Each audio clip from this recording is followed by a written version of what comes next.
Hey guys, I sure come at you today in Raid Shadow Legends with another champion guy, this time on Mr. Aleksandr The Sharpshooter. This dude was actually based off of Simple. I know like the script, right, which they gave everybody to read about him. Simple is based on a Navi. Is it Valorant? Is he a Valorant player? Do any of you guys know that?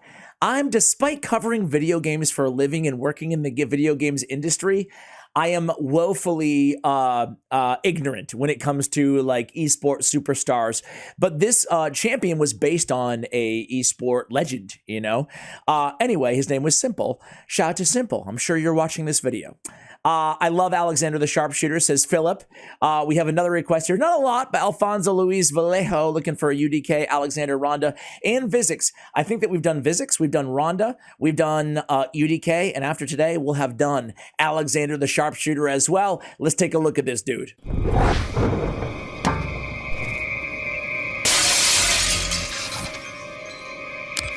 All right, guys, so Mr. Sharpshooter is a Magic Affinity High Elf Legendary Champion. Here he is.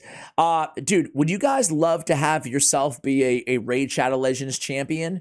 Would you like that? That'd be pretty cool, huh? They being turned into a champion. I think it'd be awesome.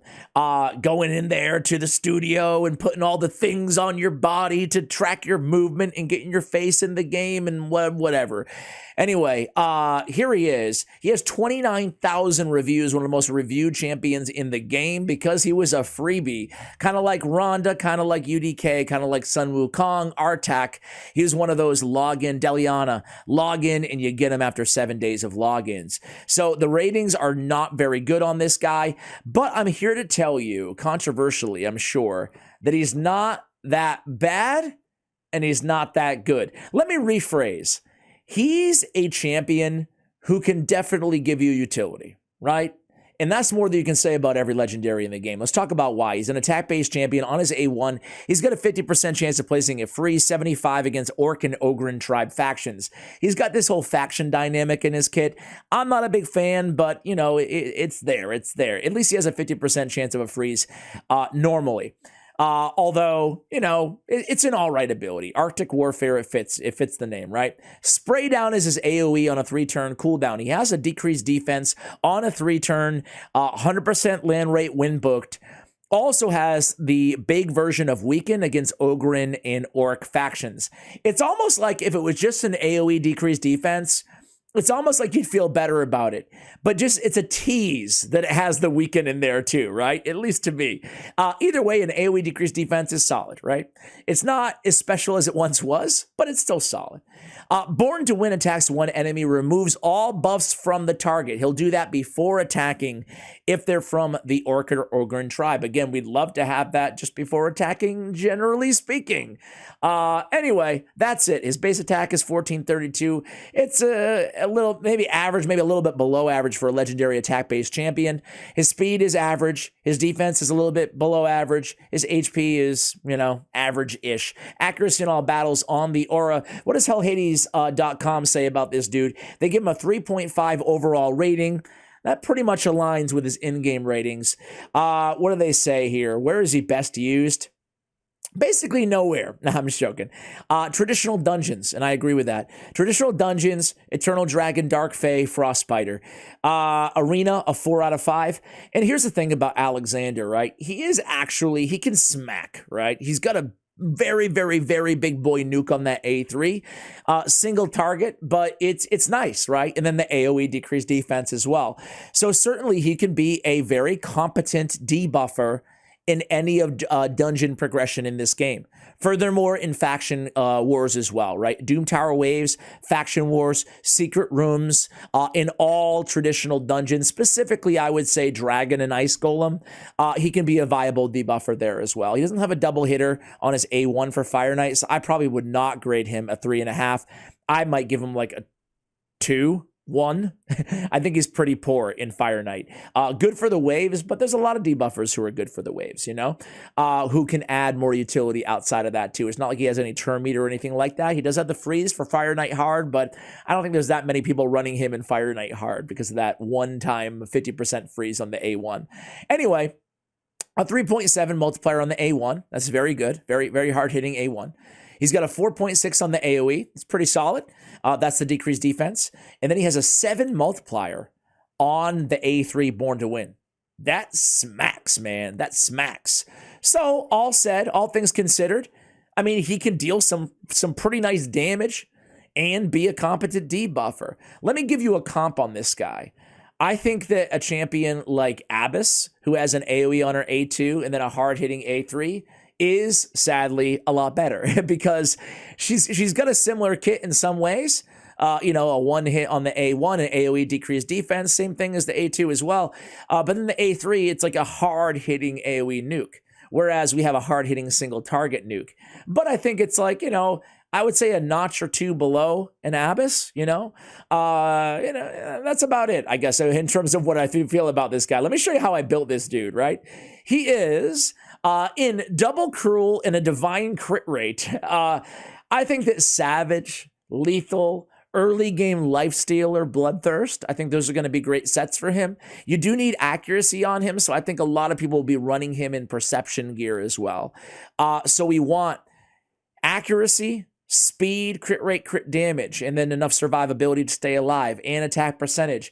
It's not the easiest class of champions to build in this game, debuffers, right? Because you need a lot. You need enough accuracy. You ideally want that crit rate, crit damage. You need speed because he needs to go before your nukers, especially in the arena, where that timing is most important, but especially if you're setting up a seer or something like that, or any nuker for that matter.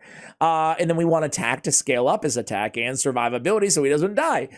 So we want a lot. I went with Soul Reap for a blessing on him.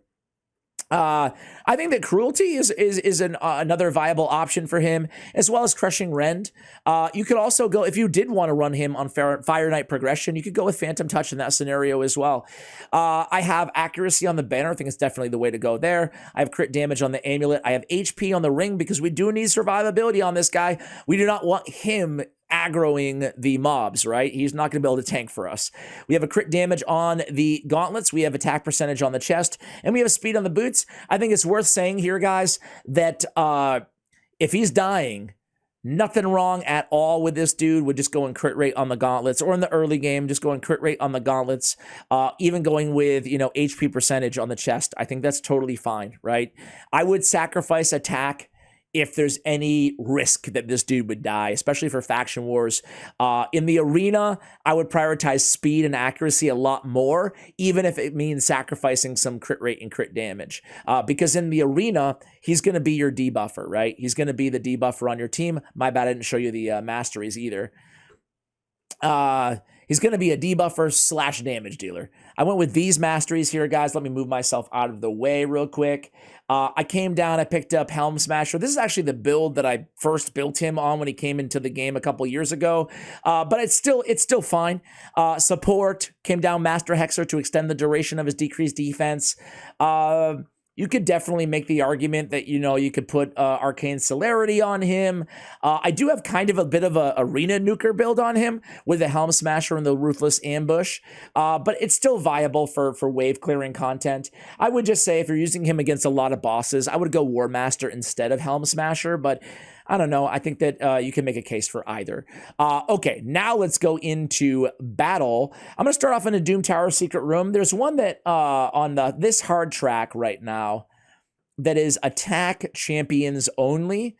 So I put together a team, not Epic Spirit. Where are you? Secret Room 2, Doom Tower. There we go. Rank 6 attack champions only. I put them in there with Yakarl, Sun Wukong, with Akemptum, and with Dark Kale. So let's see. Of course, Sun Wukong is the fastest on the team. Ideally, again, he'd be going before Sun Wukong, right? He'd be going before Sun Wu. But he's going after everybody. Awesome, Ash. Awesome. Again, it's not going to be the end of the world, but here's his AoE on the A2. So here it goes. I mean, that damage wasn't bad at all. The Hex definitely helped as well. Let's go in with the A3. And then let's just kind of A1 cycle a little bit here. There we go. Perfect. Okay, let's test out the damage. I'm not sure if we'll be able to do it right this second. But we will be able to do it, but I'd rather have the decreased defense, the debuffs on them to test out the damage on the A3. But we'll test it out in the arena right after this, so stay tuned. Oh, it's his next, well, we're going to use it on his next move, right? Because I'd rather have some debuffs on the mobs. I'm not sure if anybody has a decreased defense in this entire team. There's not one A1 with a decreased defense. Come on, man. All right. Let's go. Boom, A2 with Kale. A Kempton comes in here. And now we're just going to try it out. Let's go after Fat Man. What do you guys think? Are we going to be able to kill Fat Man? I think we're going to be able to kill him easily. 7 multi. He did his body block where he shares the damage. So maybe it was the wrong target there. But still, I mean, you know, we're going against a Spirit Affinity, not a super tanky mob there. I was hoping for a lot more, honestly, guys, on that damage there. Don't hold it against him. All right. Or maybe hold it against him. I don't know. That's the whole point of the video, right? We're going to come in here with the A3 of Sun Wu. We're going to do A1 of Dark Kale. We're going to do A2 of a Kempton, who I love. Here's the debuffs again. I mean, that spray shot is pretty cool. I like the animations on this dude, and it definitely does some pretty nice damage, you know?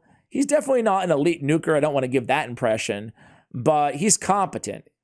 Nice kind of hybrid debuff for damage dealer. So here we go. We finished this secret room. Let's see his damage here. He got 259k, you know. He's out-damaged by almost everybody except for Dark Kale, which is not really the content that Dark Kale shines in. So he's really there for a little bit of damage and the decreased defense, more importantly, on a squad like this, right?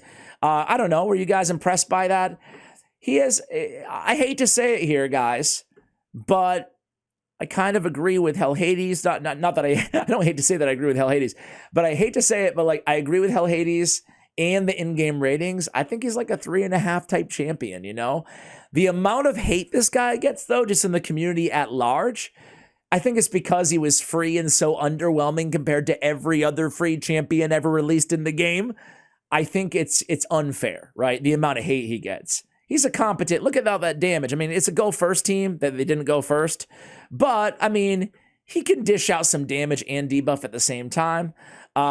Here on these squads, obviously, as you can see, I'm running him with a DPS. Like he's acting in a role of like a, you know, a Madame Ceres or something, you know, a debuffer role.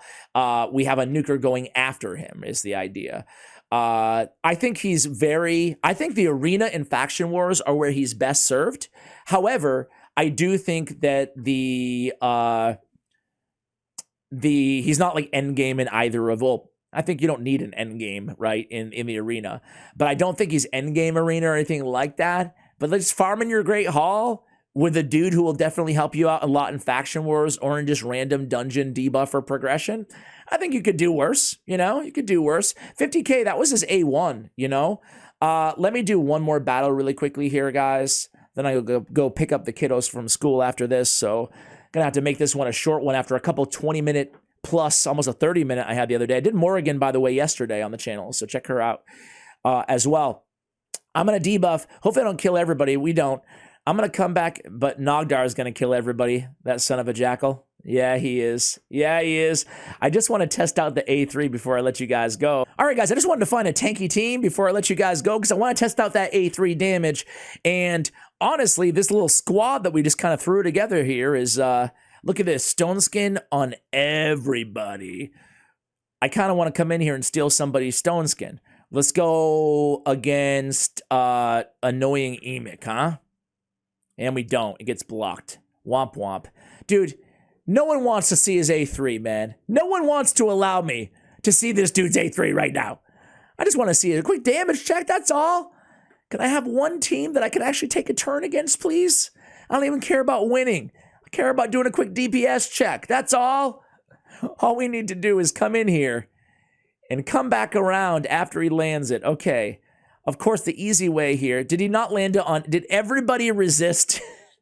Oh my God. You know what? Screw it. We're using his A3 without debuffs, guys. And that's what we're going to do right now. So here we go.